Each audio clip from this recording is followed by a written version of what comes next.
So AP POLYCET, APRJC, అలాగే TS POLYCET, TS ఆర్జేసీకి సంబంధించి 2024 chapter wise most important బిట్స్ను మనం discuss చేద్దాం. గెస్ క్వశ్చన్స్ అని చెప్పొచ్చు. కనీసం మీరు సిలబస్ అంతా కవర్ చేయలేకపోయినా ఇవన్నా ప్రిపేర్ కాండి ఫిజిక్స్ పార్ట్లో. So which of the following is Snell's law. Snell's law ఫార్ములాలు అన్నీ చూసుకుంటే మనం ఏది అనేది గుర్తించవచ్చు. ఒకటి sin I by sin R is constant.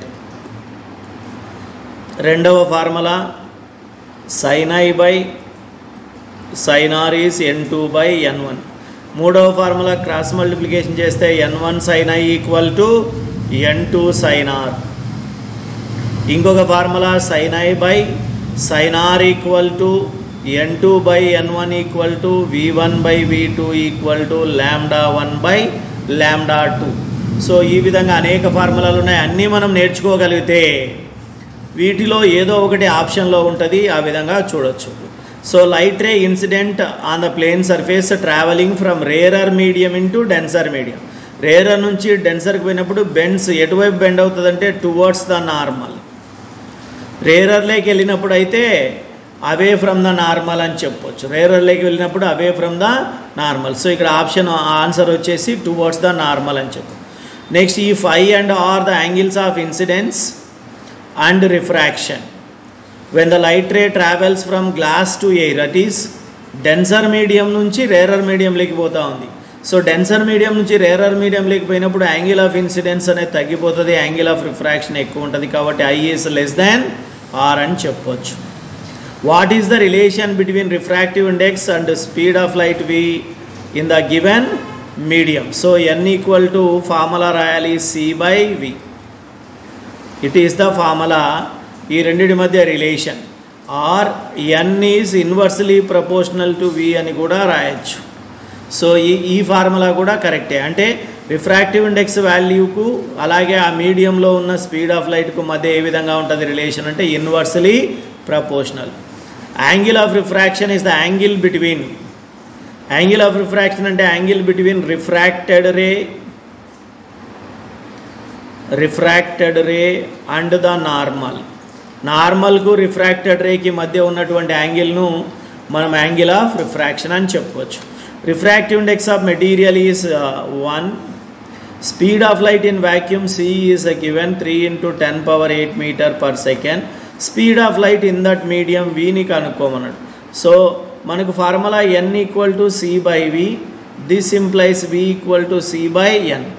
That is c value 3 × 10⁸, n value 1. So given మీడియంలో కూడా స్పీడ్ ఆఫ్ లైట్ ఎంత అంటే 3 × 10⁸ మీటర్ పర్ సెకండ్ అని చెప్పొచ్చు. So 7th one, which of the following is not the application of total internal reflection అని. So total internal reflection మనకు total internal reflection main principle for the shining of diamond, for the working of optical fibre and mirages. కానీ blue colour of the sky ఇది మాత్రమే, ఇది scattering of light వలన మనకు అనిపిస్తుంది. So blue colour of the sky వచ్చేసి మనకు scattering of light వలన కనిపిస్తుంది, కానీ టోటల్ ఇంటర్నల్ రిఫ్లెక్షన్ వలన కాదు. నెక్స్ట్ 8th వన్ చూద్దాం. Refractive index of material n value ఇచ్చాడు 2.